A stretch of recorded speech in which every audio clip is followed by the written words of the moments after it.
Hello, I'm Sandra Shelton. Today, we're going to be basically saying, why is it that job and joy are not mutually exclusive? We are moving from manager to leader. We're all searching for the same thing. Everyone is trying to figure out how we go global. When times are turbulent, I think the answer is to re-educate ourselves, and that's where I come in. You are an artist, you are a weaver, you are a creator. I'm a re-educator.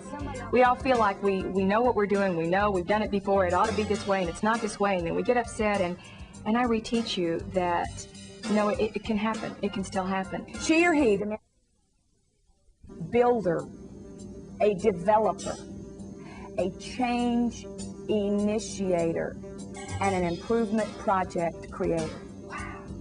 You see how the environment of excitement and service to your people? Builder, developer, change initiator. In other words, you don't wait for the change, you create it. An improvement project creator.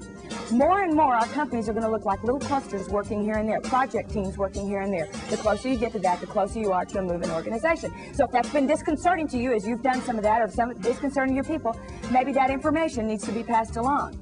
Because the point is, that's the only way we survive. Our hierarchical structures don't work.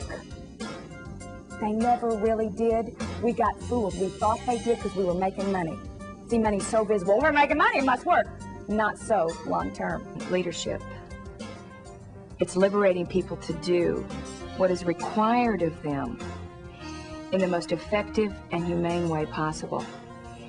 When we're looking at the customer service issue, for example, as we've looked at it, the most effective and humane way possible is first that I see myself as a provider of something worthy, that I'm reliable, I'm responsive. You can have assurance that I know what I'm doing. And I have empathy for where you come in, and then I'm going to provide you some tangible of that says all of those things.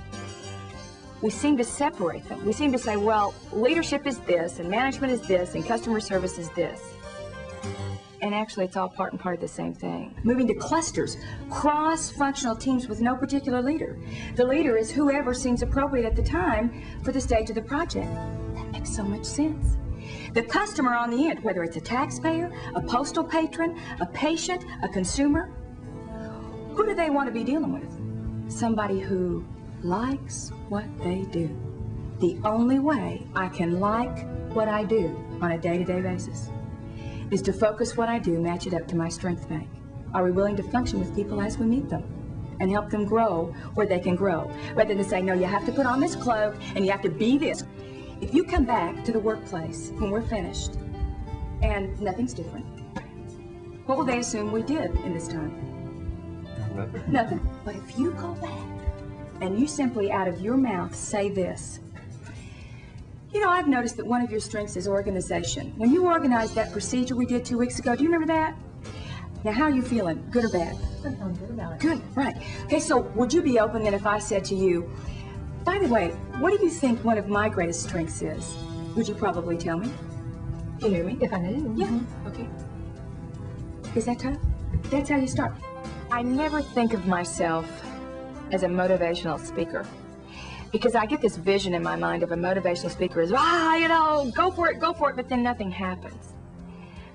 I see myself as an educator, and education is motivation to do. Not just to feel for the moment, but to do.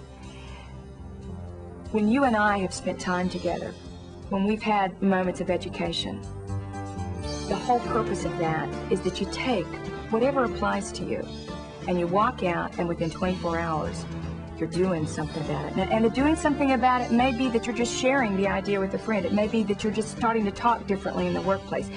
For example, you start talking about somebody's strengths rather than their job description. Or you talk about the possibilities of what would it be like if we, instead of, well, what does the rule book say?